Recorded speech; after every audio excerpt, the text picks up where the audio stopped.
बहुत बहुत धन्यवाद सबका। सबसे पहले तो आप लोग समय निकाल कर आए हैं। थोड़ी सुबह मुझे बताया गया कि थोड़ी अफरा तफरी यहाँ पर हॉल को लेकर थी, उसके लिए माफ़ी चाहते हैं। लेकिन जैसा कि आपको पता है कि बिहार बदलाव यात्रा के तहत पिछले 12-13 दिनों से हम लोग हर दिन कोशिश करते हैं कि 2 विधानसभा क्षेत्रों में जाएं और जन सुराज दल बनने के बाद जो संकल्प है बिहार में व्यवस्था परिवर्तन का, एक नए विकल्प के तौर पर जनता के सामने अपनी बात रखना और उनको इस बात के लिए प्रेरित करना कि आज से 50 वर्ष पहले जिस जेपी ने बिहार और देश में व्यवस्था परिवर्तन संपूर्ण क्रांति की बात कही, उनके नारे, उनके प्रयास, उनके आंदोलन से देश के कई हिस्सों में सत्ता और व्यवस्था उसमें परिवर्तन हुआ, लेकिन बिहार जहां था वहीं रह गया। 70 के दशक में भी बिहार देश का सबसे गरीब और पिछड़ा राज्य था और आज भी देश का सबसे गरीब, सबसे पिछड़ा, सबसे ज़्यादा अशिक्षित, सबसे ज़्यादा बेरोजगारी पलायन वाला राज्य बिहार ही है।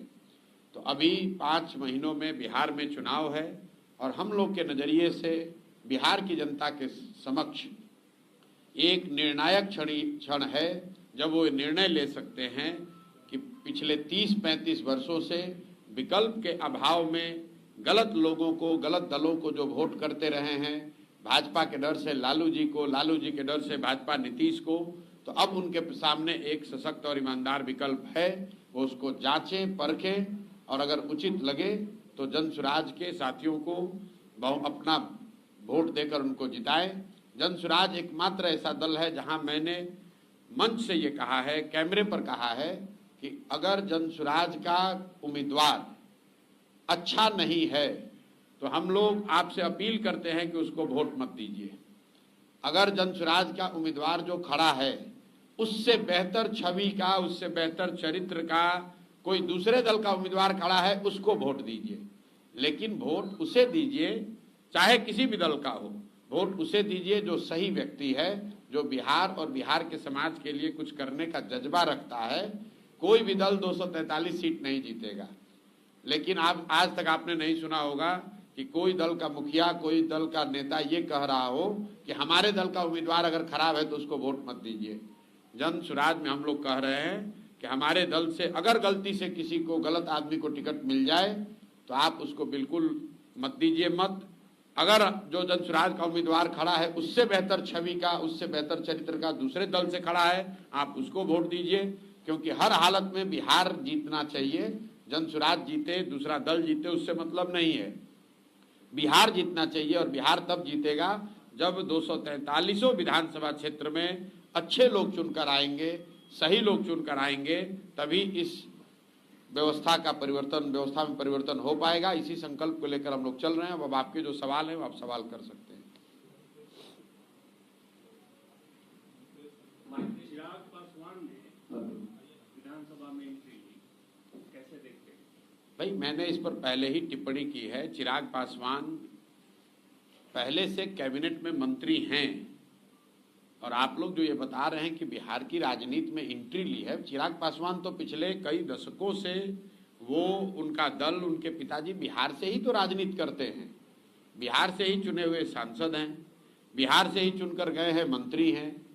तो इसमें उनका जो दल है वो भी बिहार में ही राजनीति करता है। इसमें नई बात कुछ नहीं है।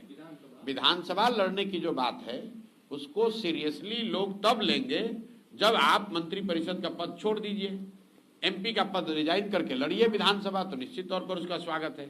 लेकिन अगर बिहार की राजनीति में वो सक्रिय हो रहे हैं, विधानसभा का चुनाव लड़ रहे हैं, तो हमारा अपना व्यक्तिगत मत है, वो अच्छी बात है।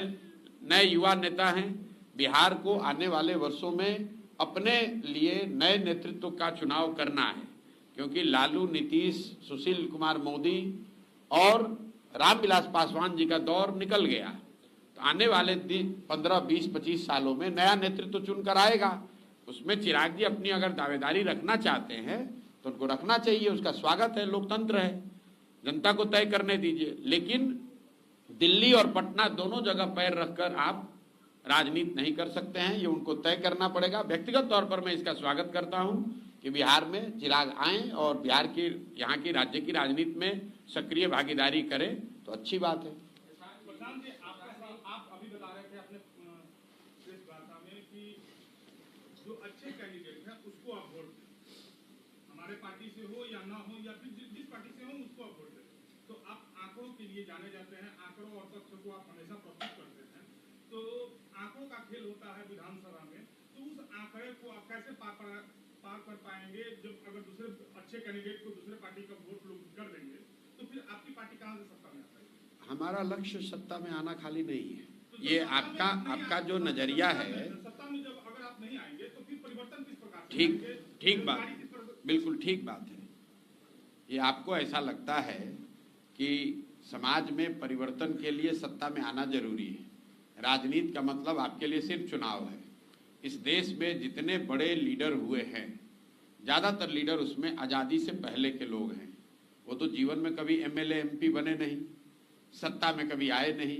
तो क्या समाज के परिवर्तन में, समाज को दिशा देने में, समाज का आवाज बनने में उनकी कोई भूमिका नहीं है? राजनीति जो है वो सिर्फ चुनाव नहीं है, चुनाव भी उसका एक बहुत महत्वपूर्ण पहलू है। बहुत मजबूती से चुनाव लड़ा जाएगा, चुनाव जीता भी जाएगा, लेकिन प्रशांत किशोर के लिए सिर्फ चुनाव लड़ना जीतना ही राजनीति नहीं है। जो पीछे छूट गए उन लोगों को सही रास्ता दिखाना, उनका हाथ पकड़ना भी राजनीति है।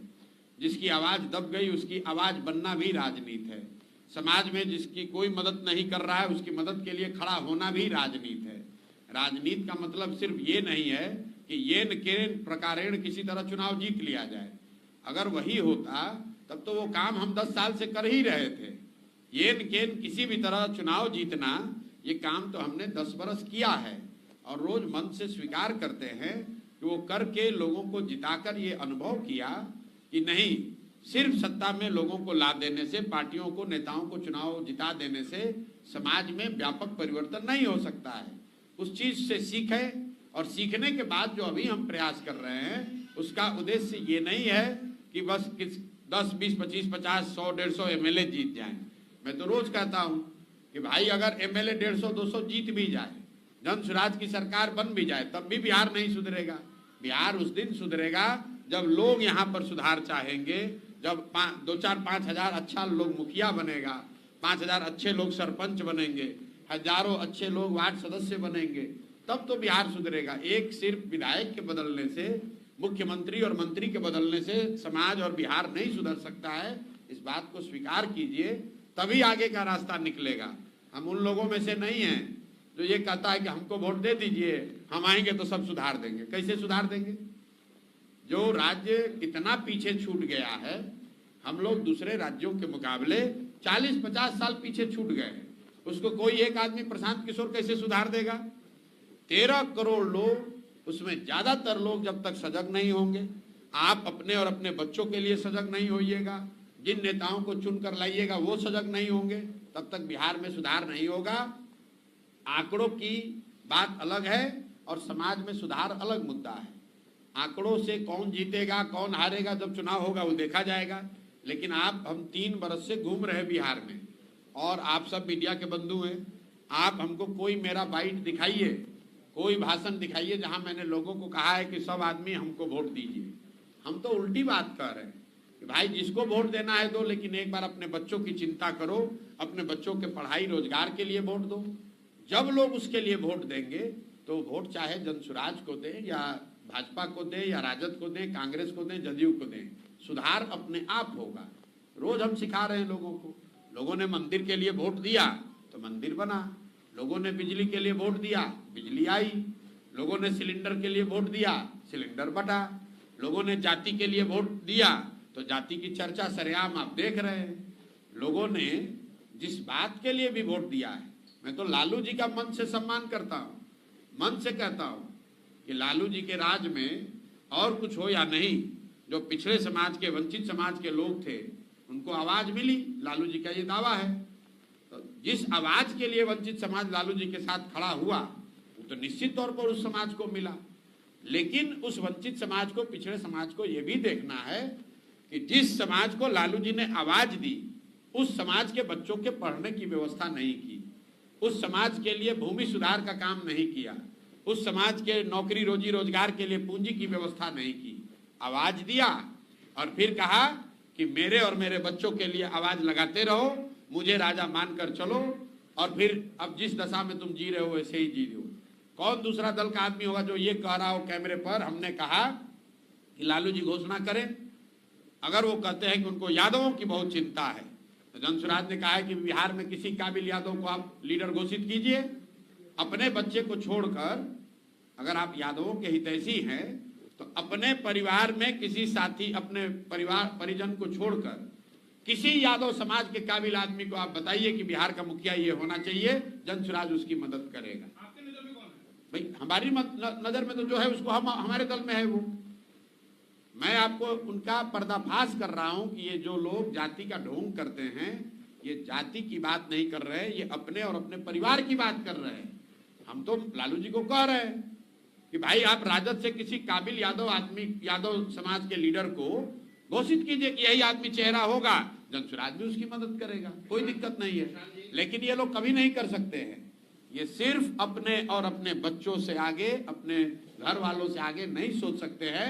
और यही बात समाज के सामने रख रहा हूं ताकि आप इस बात को समझिए। और सिर्फ लालू जी की बात नहीं है, जो जिस जाति का नेता होने का दावा कर रहा है, वो चाहे पंडित हो, भूमिहार हो, कुशवाहा हो, पासवान हो, यादव हो, वो नेता अपने और अपने परिवार की राजनीति कर रहा है। जाति में आप और हम उलझे हैं, नेता को अपने जाति की कोई चिंता नहीं है। लोगों को, नेताओं को अगर अपने जातियों की चिंता होती तो भैया हर जाति का आदमी यहाँ मुख्यमंत्री बना है। अगर अपने जाति के लोगों का भी कल्याण कर दिया होता तो कम से कम 50-60% बिहार के लोग तो सुधर गए होते। किसान जी, आप अगर सत्ता में आते हैं तो ये जो लेबर स्टेट बिहार घोषित है और लेबर यहाँ से जाता है, उसको कितना % आप? भैया ये आपके सवाल का इंतजार नहीं है। पिछले 3 बरस में सबसे पहले बिहार में पलायन ही सबसे बड़ी समस्या है। इस विषय को समाज के सामने जनसुराज ने रखा है, क्योंकि उससे पहले समाज ने यहाँ ये मान लिया था कि भाई नौकरी करना है तो बाहर जाना ये सामान्य प्रक्रिया है। यहाँ के नेताओं ने ये कहकर बार बार कि अगर बिहार के लोग बाहर नहीं जाएंगे तो महानगरों की व्यवस्था ठप पड़ जाएगी, इसको गौरव का विषय बना लिया था। ये सबसे पहले बिहार में जनसुराज ने कहा कि दिल्ली बॉम्बे में जाकर वहाँ का कूड़ा साफ करना, वहाँ सब्जी बेचना, वहाँ टैक्सी चलाना, ऑटो रिक्शा का काम करना, वहाँ के घरों में नौकरानी बनकर काम करना, ये बिहारियों के लिए गौरव की बात नहीं है।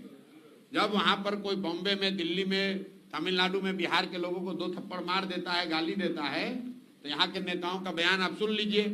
नीतीश कुमार का बयान सुनिए, तेजस्वी का बयान सुनिए, लालू जी का बयान सुनिए। ये लोग क्या कहता है?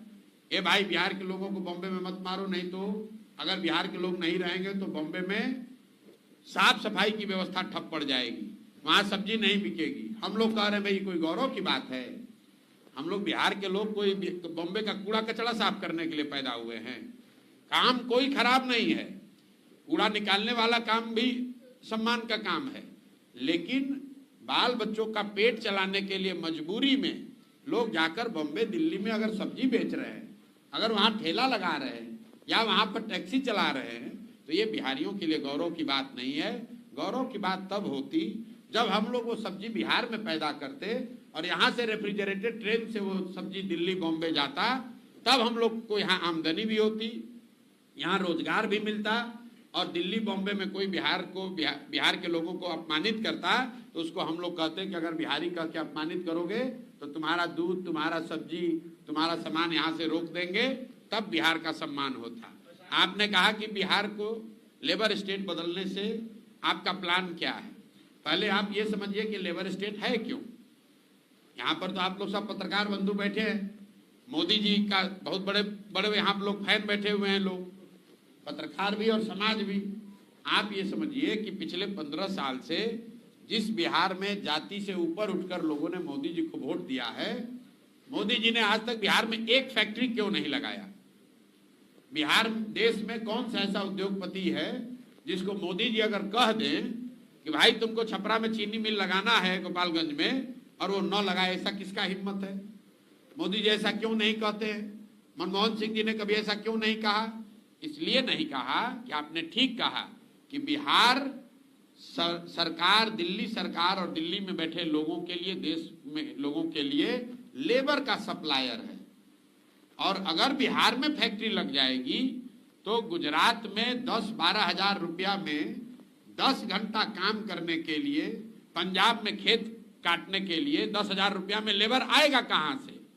इसीलिए यहां पर सरकार, दिल्ली में कोई भी रहे, वो बिहार में फैक्ट्री नहीं लगाते हैं, क्योंकि अगर यहां से मजदूरों का सप्लाई रुक गया तो कितने देश के हिस्सों में फैक्ट्रियों का जो लेबर कॉस्ट है वो बढ़ जाएगा। फैक्ट्री बंद नहीं होगी। ये मत समझिए कि गुजरात में लेबर नहीं है या तमिलनाडु में लेबर नहीं है। अरे भाई, तमिलनाडु में भी तो लेबर है, लेकिन तमिलनाडु की फैक्ट्रियों में, कोयम्बटूर में जो तमिल लेबर है वो 25,000 रुपया लेता है, और बिहार का गरीब बच्चा जाता है वो 12,000 14,000 में काम करता है। इसीलिए तो आप देख रहे हैं कि तिरुपुर में, कोयम्बटूर में, सूरत में लाखों बच्चे बिहार के काम कर रहे हैं। क्यों कर रहे हैं? क्योंकि इतने कम पैसे पर काम करने वाला दूसरा कोई नहीं है। और ये लेबर के लिए नहीं है। मान लीजिए कि गेहूं पंजाब में होता है तो सरकार क्या चाहेगी कि गेहूं का उत्पादन पंजाब में बंद हो जाए? नहीं चाहेगी, क्योंकि उससे देश में संकट हो जाएगा, गेहूं कम हो जाएगा। एक दौर था जब पूरे देश में गेहूं अगर चाहिए तो आपको पंजाब से गेहूं लेना है। तो वैसे ही एक दौर बन गया है कि पूरे देश में अगर लेबर रेट को दबा के रखना है, कम पैसे में लेबर चाहिए, तो बिहार को इसी दशा में रखो ताकि लाखों बच्चे 10-12 हजार में लेबर के लिए तौर पर काम करें। इस बात को आप लोग गंभीरता से समझिए। कश्मीर में टनल बनता है, आप सुनते हैं आतंकवादी घटना हुई, मजदूर मारे गए, उसमें ज्यादातर बिहार के हैं। ऐसा कैसे? कश्मीर कहां, बिहार कहां? कश्मीर और बिहार के बीच में हिमाचल प्रदेश है, पंजाब है, उत्तराखंड है, उत्तर प्रदेश है। वहां के लोग क्यों नहीं जा रहे हैं लेबर बन के कश्मीर में? क्योंकि बिहार का गरीब आदमी गोली का डर रहते हुए भी कश्मीर में जाकर 15,000 में काम कर रहा है। उत्तराखंड और यूपी का आदमी सोचता है भाई हम खाए ये रिस्क ले। ये समस्या है और यहां पर इसकी कोई चर्चा नहीं। आप किसी भी नेता को बुला लीजिए, आज तक आप दिखाइए बयान अगर किसी ने कहा हो। अभी मोदी जी आए तो मधुबनी में क्या बोला कि सहरसा से, पहले तो सहरसा का उच्चारण गलत कहा, लेकिन कहा उन्होंने कि सहरसा से मुंबई जाने के लिए नई आधुनिक, सुनिए, नई आधुनिक ट्रेन चलेगी जिससे श्रमिक परिवार के बच्चों को वहां जाने में सुविधा होगी।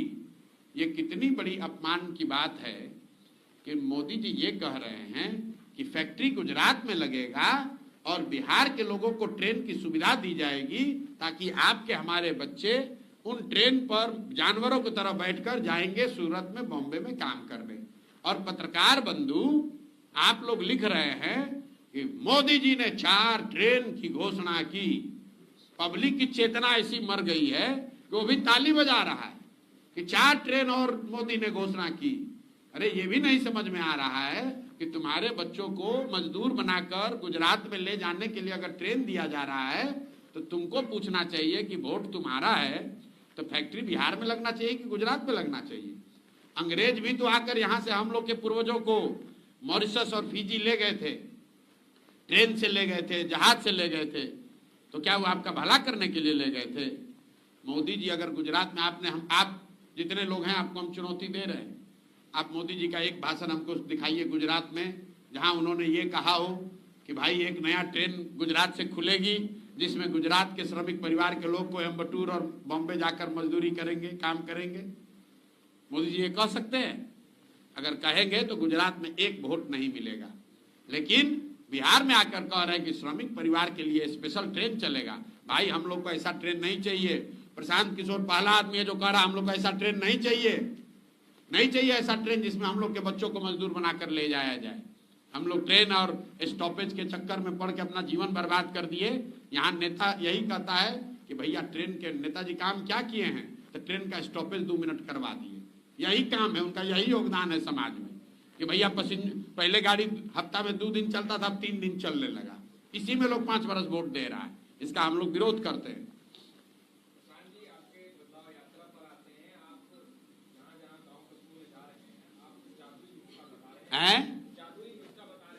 जी गरीबी से उभरने का, जी और वो तमाम बातें बता रहे हैं जिससे गरीबी से उभरा जा सकता है। एक भूगोली का उपचुनाव और आंकड़े और जातीय समीकरण के चेन को आपको लगता है कि आप ब्रेक कर लेंगे इस जादुई नुस्खा से? मेरे भाई, हम जादुई नुस्खा क्या बता रहे हैं?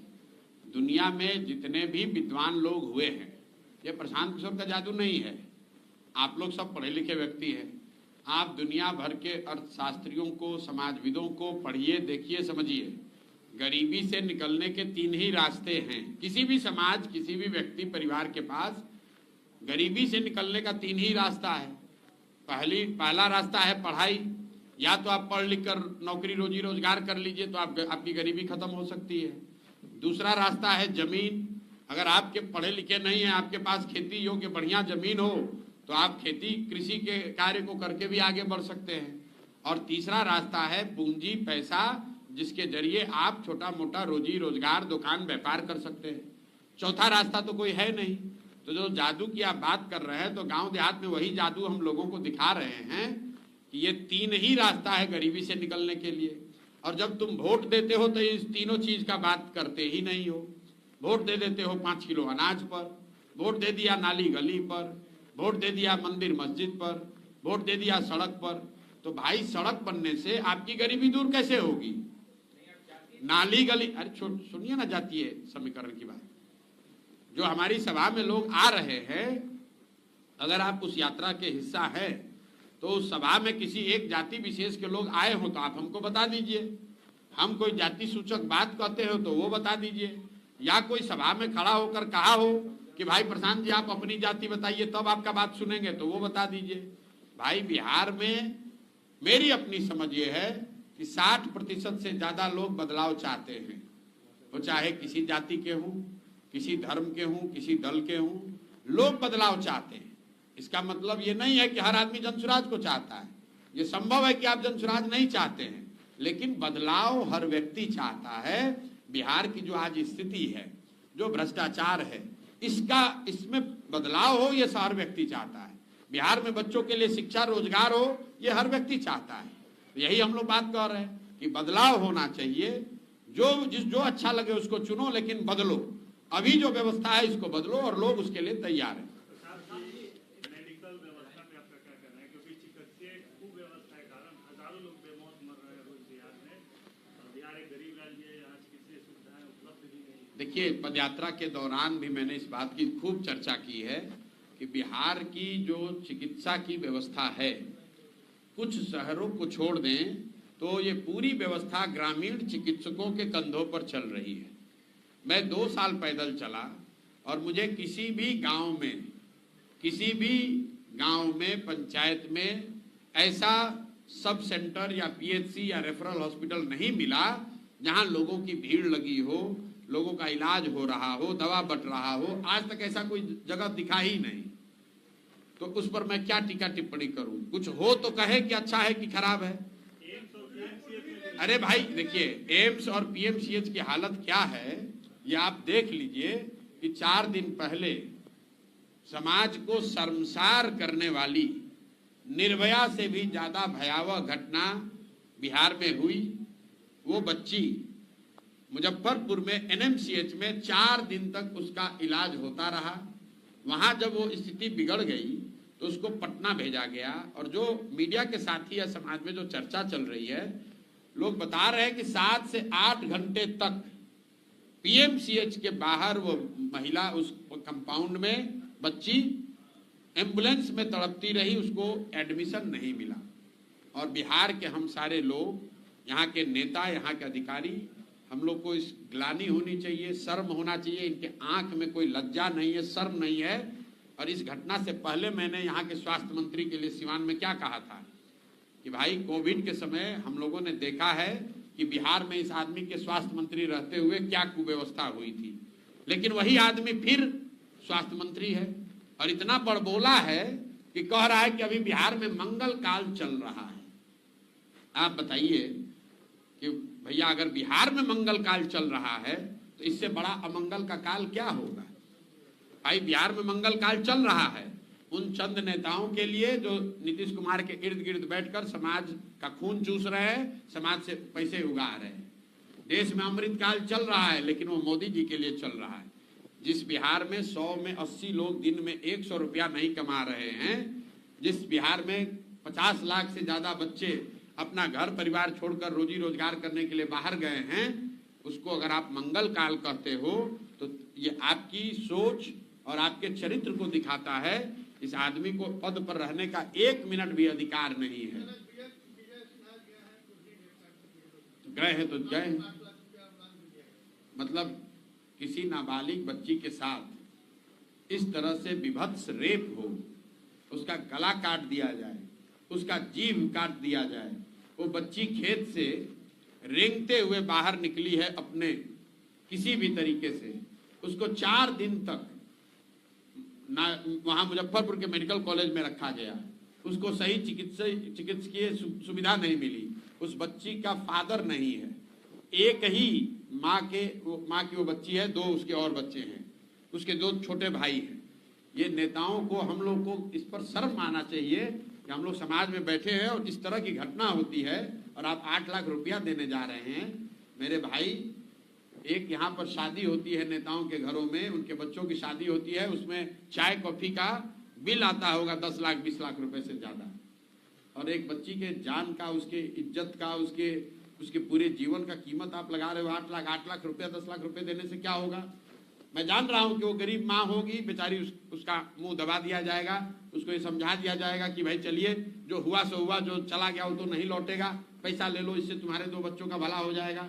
शायद मजबूरी में अपने बच्चों के भले के लिए वो माँ मान भी जाए, लेकिन आप और हम लोग तो समाज में हैं और इस आदमी को शर्म नहीं आता है। मुख्यमंत्री ने अभी तक एक उस पर बयान नहीं दिया। कार्रवाई के नाम पर क्या हुआ, पीएमसीएच के सुपरिटेंडेंट को ट्रांसफर किया गया है। जरा सुनिए, पीएमसीएच के सुपरिटेंडेंट कौन है? यह आदमी पहले से रिटायर्ड है, इसको 2 बार एक्सटेंशन दिया गया है। हमको लोगों ने बताया, हमारी जानकारी नहीं है, लेकिन लोगों ने बताया कि जो पीएमसीएच के सुपरिटेंडेंट हैं जिनको हटाया गया है, उनको 2 बार एक्सटेंशन दिया गया है। रिटायरमेंट के बाद उनको नौकरी में सेवा विस्तार दिया गया है। तो जो सेवा विस्तार दिया है उसका गर्दन क्यों नहीं पकड़ा जाना चाहिए? भाई, आप रिटायर आदमी को बिहार के सबसे बड़े हॉस्पिटल में सुपरिटेंडेंट बनाए हो और अगर उसको दोषी ठहरा रहे हो तो किसने वहां बैठाया था, उसका भी तो गला पकड़ो। तो बिहार में स्वास्थ्य मंत्री जो बनता है वो सबसे पहले सूची बनाता है कि कौन डॉक्टर का प्रैक्टिस कितना चल रहा है, और उस डॉक्टर का इतना दूर ट्रांसफर करता है कि हर 6 महीना पर जाकर उसको 5 लाख 10 लाख रुपया वो डॉक्टर साहब दें। सबको अस्पताल और चिकित्सा व्यवस्था से थोड़ी मतलब है। आप असंवेदनशीलता की हालत देखिए कि मुख्यमंत्री ने एक बयान नहीं जारी किया है इस पर। एक निर्भया का मामला हुआ था, पूरा देश हिल गया, पूरा देश हिल गया। उससे भयावह घटना बिहार में हुई है और कोई उस पर संज्ञान लेने वाला नहीं है। पीएमसीएच के सुपरिटेंडेंट को हटा दिए, बस बात हो गई।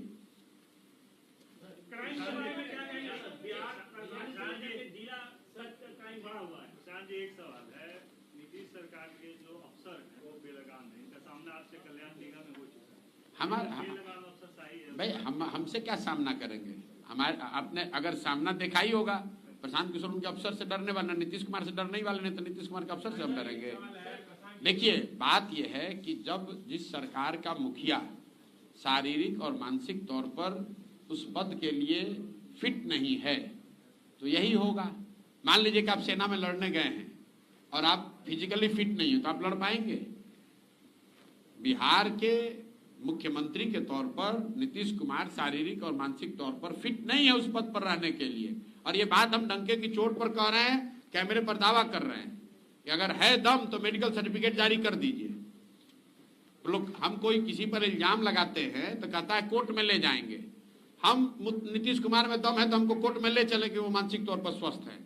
हम कह रहे हैं कि मानसिक तौर पर ये आदमी स्वस्थ नहीं है, गंभीर बीमारी इनको है, और अगर हम गलत बोल रहे हैं तो हमको कोर्ट में ले चलिए, मानहानि कीजिए, हम पर केस कीजिए। नीतीश कुमार गंभीर मानसिक बीमारी से जूझ रहे हैं, वो मुख्यमंत्री पद पर रहने के स्थिति में नहीं है। जिस व्यक्ति को प्रधानमंत्री का नाम भूल जा रहा है, जो व्यक्ति, उसको आप समझ रहे हैं कि वो बिहार की समस्याओं को निपटाएगा।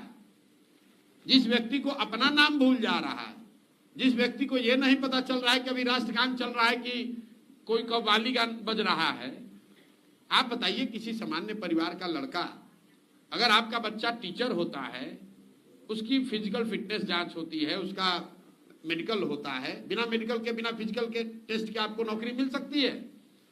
मुख्यमंत्री का फिजिकल फिटनेस कोई नहीं देख रहा है, और हम तो आपको कह रहे हैं, उनका एक मंत्री है, उगाही मंत्री, हमको कल कोर्ट में केस किया है हमारे ये कहने पर कि भाई समाज में चर्चा है कि इसने अपने बेटी का टिकट पैसा देकर खरीदा है, ये कहने पर जाके केस किया है।